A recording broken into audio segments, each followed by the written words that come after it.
ಕೃಷಿ ಬದುಕು ಸರ್ವನಾಶ ಎಲ್ಲಿ ನಿಲ್ತೇವೆ ಅನ್ನೋ ವಿಚಾರವನ್ನು ಇವತ್ತು ನಾವು ನೋಡಬೇಕಾಗ್ತದೆ. ಇವತ್ತು ಹೇಳಿದ್ರು ಮಾನವ ಜನ್ಮ ಬಹುದೊಡ್ಡದ ಉಚ್ಚಪ್ಪಗಳಿಗೆ ಹಾನಿಗಳು ಬಡಿಯುತ್ತೆ ಪುರಂದರದಾಸ ಕನಕದಾಸ ಮುಂದುವರೆದು ಹೇಳಿದ್ರು ಯೇಸು ತಾಯಿಗಳ ಕಳೆದು 84 ಲಕ್ಷ ಜೀವ ರಾಶಿಗಳ ದಾಟಿ ಬಂದ ಈ ಶರೀರ. ಯೇಸು ತಾಯಿಗಳ ಕಳೆದು 84 ಲಕ್ಷ ಜೀವ ರಾಶಿಗಳ ದಾಟಿ ಬಂದ ಈ ಶರೀರ.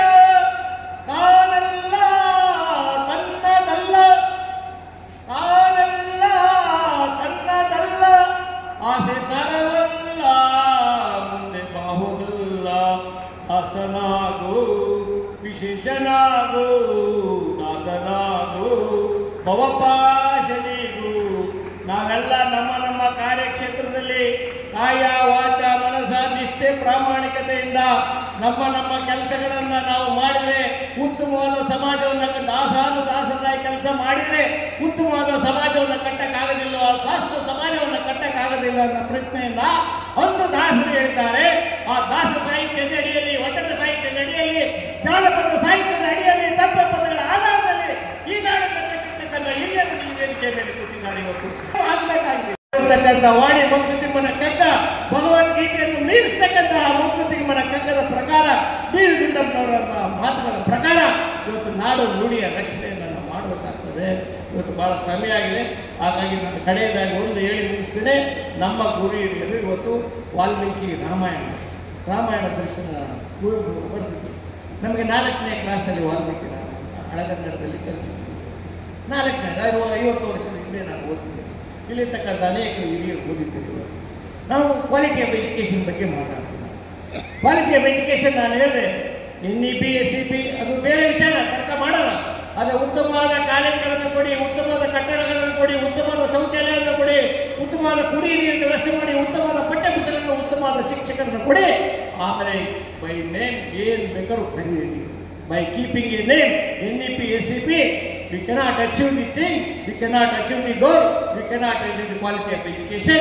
Only ಇಂಥ ಶಿಕ್ಷಣ ತಜ್ಞರಿಂದ ಕೊಟ್ಟಾಗ ಮಾತ್ರ ನೀವು ಶಿಕ್ಷಣ ತಜ್ಞರನ್ನು ಕೊಡೋದಕ್ಕೆ ಸಾಧ್ಯ ಆಗ್ತದೆ. ಅದಕ್ಕೆ ರಾಮ ಸೀತೆಯನ್ನು ಕಾಡಿಗಿರ್ತಕ್ಕಂಥ ಪ್ರಸಂಗ, ಸೀತೆ ಪಾಲಿತಳು ಅಂತೇಳಿ ಜನರಿಗೆ ತೋರಿಸ್ಬೇಕು, ರಾಮರಾಜ್ಯ ನನ್ನಿಂದ ಆಗಬೇಕು, ಒಬ್ಬ ಅಗಸ ಈ ರೀತಿ ನನ್ನ ಹೆಂಡತಿಯ ಬಗ್ಗೆ ತಿಳ್ಕೊಂಡಿರ್ತಕ್ಕಂಥ ಸಂದರ್ಭ ಅದು ಅಲ್ಲ ಅನ್ನೋ ವಿಚಾರವನ್ನು ಪ್ರಮಾಣೀಕರಿಸಬೇಕು ಅಂತ ರಾಮ ಸೀತೆಯನ್ನು ಕಾಡಿಗಿರ್ತಕ್ಕಂಥ ಪ್ರಸಂಗವನ್ನು ನಮಗೆ 4ನೇ ಕ್ಲಾಸ್ನಲ್ಲಿ ಪಠ್ಯ ಪುಸ್ತಕದಲ್ಲಿ ಇಟ್ಟಿದ್ದಂಥದ್ದು. ಕ್ವಾಲಿಟಿ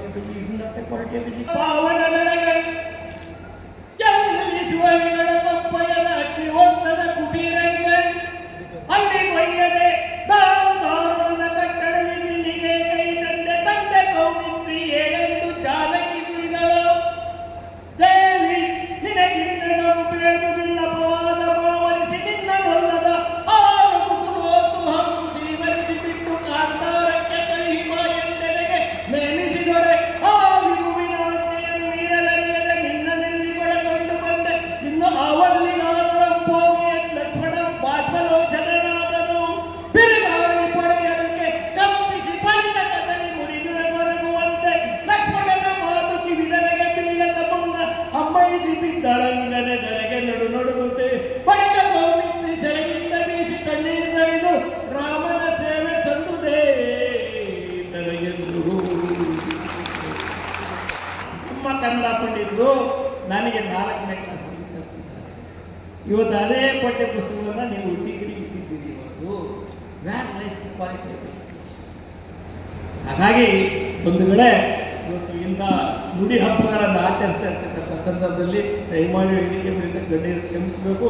ನಾನು ಭಾಳ ಸಮಯ ತಗೊಂಡಿದ್ದೀನಿ, ನನ್ನ ಮನಸ್ಸಿಗೆ ಬಂತು ನಿಮ್ಮೆಲ್ಲರ ಎದುರಿಗೆ ಹೇಳ್ಬೇಕಂತ. ಹಾಗಾಗಿ ಹೇಳಿದ್ದೀನಿ, ವಿಧಾನ ಪರಿಷತ್ತಿನ ಒಳಗೆ ಹೊರಗೆ ನಮ್ಮೆಲ್ಲರ ಶಿಕ್ಷಕರ ಧ್ವನಿಯಾಗಿ ಕೆಲಸ ಮಾಡ್ತಕ್ಕಂಥ ಅವಕಾಶವನ್ನು ಕಲ್ಪಿಕೊಟ್ಟಿರುವಂಥ ಹಿರಿಯರು ನಮ್ಮ ಶಿಕ್ಷಕರೆಲ್ಲ ಬಂಧುಗಳಿದ್ದೀರಿ. ಖಂಡಿತ ಇಂಥ ನುಡಿ ಹಬ್ಬವನ್ನು ಆಚರಣೆ ಮಾಡೋ ಮುಖಾಂತರ ಕನ್ನಡ, ನಮ್ಮ ಕನ್ನಡ ಅಂತ ಭಾಷೆ ಭಾಳ ಶ್ರೀಮಂತವಾಗಿದೆ. ಈ ಶ್ರೀಮಂತ ಭಾಷೆಗೆ ಇನ್ನೂ ಅತ್ಯಂತ ಶ್ರೀಮಂತಿಕೆಯಿಂದ ತುಂಬಿ ನಮ್ಮ ಮಕ್ಕಳಿಗೆ ಅದರ ಬಹು ಮಹತ್ವವನ್ನು ತಿಳಿಸುವ ಮುಖಾಂತರ ನಾಡು ನುಡಿ ನಮ್ಮ ಕಲೆ ಸಂಸ್ಕೃತಿಯನ್ನು ಕಾಪಾಡೋಣ ಅಂತ ಈ ಸಂದರ್ಭ ಹೇಳಿ, ಇವತ್ತು ಶಿಶುನಾಳ ಶರೀಫರು ಗುರುಗಳು ತತ್ವಪದಗಳ ಮುಖಾಂತರ ಈ ನಾಡನ್ನು ಕಟ್ಟಿದ್ರು. ಇವತ್ತು ಅದಕ್ಕೆ ನಾನು ಹೇಳಿದೆ, ನಾನು ಇನ್ನೂ ಭಾಳ ಹೇಳಬೇಕಂತಿದ್ದೆ ಜಾನಪದದಲ್ಲಿ. ಇವತ್ತು ತಾಯಿಯವರು ನಮ್ಮನ್ನು ನೆನಪು ಮಾಡ್ಕೊಂಡಿದ್ದಾಗೆ, ಬೆಳಗಾಗಿ ನಾನೆದ್ದು ಯಾರ್ಯಾರ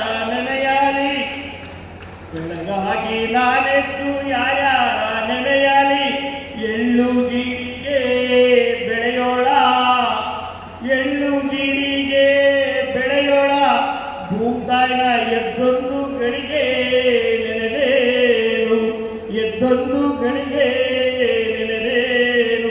ಈ ರೀತಿ ನಮ್ಮ ತಾಯಂದರು ಬೆಳಿಗ್ಗೆ ಎದ್ದು ಅನ್ನ ಕೊಡ್ತಕ್ಕಂಥ, ನೀರು ಕೊಡ್ತಕ್ಕಂಥ ನಮ್ಮ ಭೂತಾಯಿನ ಎದ್ದು ನೋಡಿ ಕೆಲಸ ಮಾಡ್ತಕ್ಕಂಥ ಸಂದರ್ಭ ಆ ಕಾಲ. ಇವತ್ತು ಅದೆಲ್ಲ ಮಾಡ್ತಿದ್ದೇವೆ. ಮತ್ತೊಮ್ಮೆ ಅದಕ್ಕೆ ಅಲ್ಲಿ ಪರಿಕರಗಳನ್ನು ವಸ್ತು ಪ್ರದರ್ಶನ ಇಟ್ಟಿದ್ರಲ್ಲ, ಅದೆಲ್ಲವೂ ಕೂಡ ಉಪಯುಕ್ತವಾಗಿರ್ತಕ್ಕಂಥದ್ದು, ಇವತ್ತಿಗೂ ಕೂಡ ಬೇಕಾಗಿರ್ತಕ್ಕಂಥದ್ದು.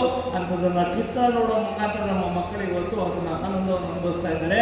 ನಮ್ಮ ತಾಯಿಯವರು ಬೀಸೆಕಲ್ಲು ಪದವನ್ನು ಹೇಳಿ, ಬೀಸೆಕಲ್ಲಲ್ಲಿ ರಾಗಿಯನ್ನು ಬೀಸಿ, ಅಕ್ಕಿಯನ್ನು ಬೀಸಿ, ಇವತ್ತು ಒಳಕಲ್ಲಲ್ಲಿ ಖಾರ ಹರಿದು ಅಡುಗೆ ಮಾಡ್ತಕ್ಕಂಥ ಕಾಲ ಹೋಗಿರ್ತಕ್ಕಂಥ ಸಂದರ್ಭದಲ್ಲಿ ನಾವು ಎಂಥ ಸಮಾಜವನ್ನು ಕಟ್ಟಬೇಕು, ಸ್ವಾಸ್ಥ್ಯ ಸಮಾಜವನ್ನು ಕಟ್ಟಬೇಕಲ್ಲ. ಅಂಥ ಸಮಾಜ ಇಂಥ ನುಡಿ ಹಬ್ಬಗಳ ಮುಖಾಂತರ ನಾವೆಲ್ಲ ಸೇರಿ ಕಟ್ಟೋಣ ಅಂತ ಈ ಸಂದರ್ಭದಲ್ಲಿ ಇದಕ್ಕೆ ಕಾರಣಕರ್ತರಾಗಿರ್ತಕ್ಕಂಥ ಈ ನಮ್ಮ ಮುಕ್ತೇಶ್ವರರು ಎಲ್ಲರಿಗೂ ವೇದಿಕೆ ಮೇಲೆ ಇರ್ತಕ್ಕಂಥ ಎಲ್ಲ ಗಣ್ಯರಿಗೆ ತಮ್ಮೆಲ್ಲರಿಗೂ ಹೃದಯಪೂರ್ವಕವಾದ ಧನ್ಯವಾದಗಳು ಹೇಳಿ ನನ್ನ ಮಾತು ವಿರಾಮ ಇಡ್ತೀನಿ. ಎಲ್ಲರಿಗೂ ಶುಭವಾಗಲಿ. ಜೈ ಕನ್ನಡ, ಜೈ ಮಾತು.